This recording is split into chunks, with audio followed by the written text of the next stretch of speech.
Што мислиш за возачот која предизвикал оваа несреќа? Верувам дека никој не сакал намерно вакво нешто да направи, но во никој случај не оправдувам било какво деликвентно однесување, било какво прекршување на законот, да вози во алкохолизирана состојба без возачка дозвола и секако барам по секоја цена правда. Фала ви. Како треба да се решаваат ваквите ситуации со невластени возачи или пијани возачи? Јас мислам дека имаме доволно вработени во МВР што треба тоа да го регулираат и мислам дека доволно ги плаќаме од наш джеб сите тие институции кои треба да се во наша служба, а не обратно. Само смртна казна, ништо друго. Како треба да се решаваат ваквите ситуации со невластени возачи, пијани возачи? Да се направи измена во законската регулатива, ви кажав, смртната казна да се врати. Ништо нема што да мислам дека само треба ова да биде памет на сите, дека треба малку повеќе одговорност и дека нема што да се вози 130 на улица која поминуваат луѓе на места кај што секогаш има народ. Како треба да се решаваат ваквите ситуации со невластени возачи, пијани возачи? Па нема, прво колку и да не дадеш возачка, мислам дека не треба да влезеш во кола, иако мислам дека секој од нас влегол. Само проблемот е што веќе ако полицијата го застанала 10 пати дека нема возачка, треба да се одземе возилото ако се гледа дека продолжува истиот проблем. Мислам, нема што да се каже, тоа е убиец, не станува збор за несреќа, затоа што ти да возиш 130 км во урбана населба на ваков булевар, особено тука кај што јас живеам позади Симпо. Знаете тука колку деца има, колку луѓе. Да биде овој случај последен, затоа што еве го и моево дете за некоја година ќе сака да искочи сама надвор, за треба да ги чуваме како затвореници. Да возиш 130 км пијан, 130 трезен, не можеш да видиш некој да ти прелета, да ти помине. Сега еве учев, мајка и на зелено ќе гледаш 10 пати пред да поминеш улица. Не е што мислиме, него прашањето треба да ви биде кој ја уби Фросина и сите оние деца и возрастни и стари, затоа што системот нас не ни чини, ни се смени власта, ние гледаме дека системот ни е трул, метастазиран. Буквално да се плашиш во секој сегмент. Деца ни умираат во болници, пациенти не примаат лекови. Кај да се свртиш околу нас неправди во 21 век, ние да искачаме за изгазено дете од 22 години. Што треба да направат властите за да ги спречат овие ние закони имаме, трагедии? треба да почне да ни функционира системот. Не може, ние патиме од синдромот моje дете е прими го на факултет, моje дете е запосли го, утре тие деца ќе ни лечат, ќе не лечат, тие деца ќе ни пресудуваат, затоа све ни е труло.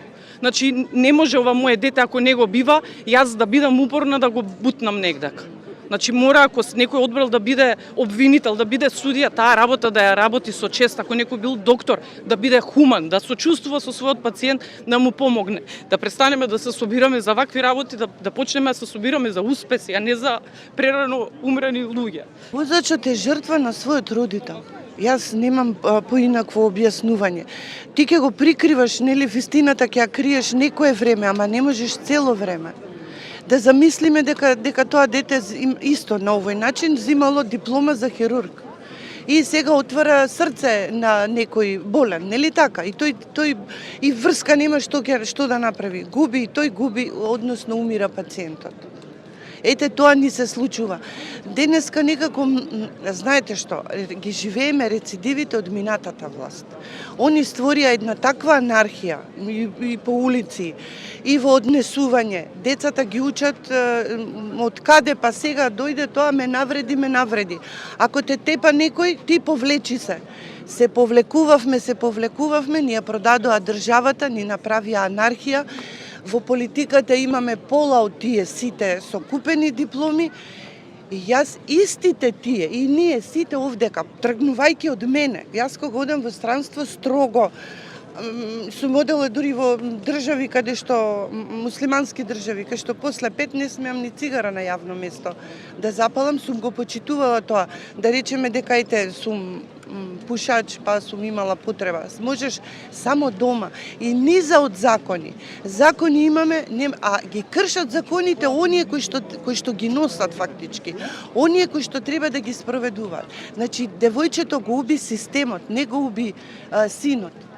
и тоа дете е на рап на малолетен. Што, кажете ми, што мислите, што треба да се направат? Што треба властите да направат за да се спречи оваа трагедија? Властите треба да си ја сватат сериозно работата, да вложат и финансиски да вложат и ресурси како физички, како ликови, да не си го сваќаат, знаете како, привилегија е у комши од горно мало во долно да дознаат дека син ми е министар. Не таква политика. Не таква политика. Политика која што ќе седнат и ќе ја заслужат и платата, и затоа што ние народот треба да ги правиме цареви, ние да ги правиме и цар и магаре. Они се сега значи судството кое што е од 2%, тоа е рецидив од минатата власт, кога викаше Заев дека 2% пупка судство.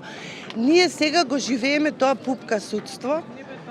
Уставобранителите се исто така жртва на режим, жртва на систем, и тоа мора да се исправи. Значи, ако ветинг треба да направи Мицковски за судството, да ги смени сите, ама да намести млади луѓе кои што ни бегаат, да почне прво од тие суди и млади, кои што имаат што да дадат, не да си стават пак партиски луѓе. Ако сакаме да не биде професионалноста на прво место, компетенцијата, а не купената диплома,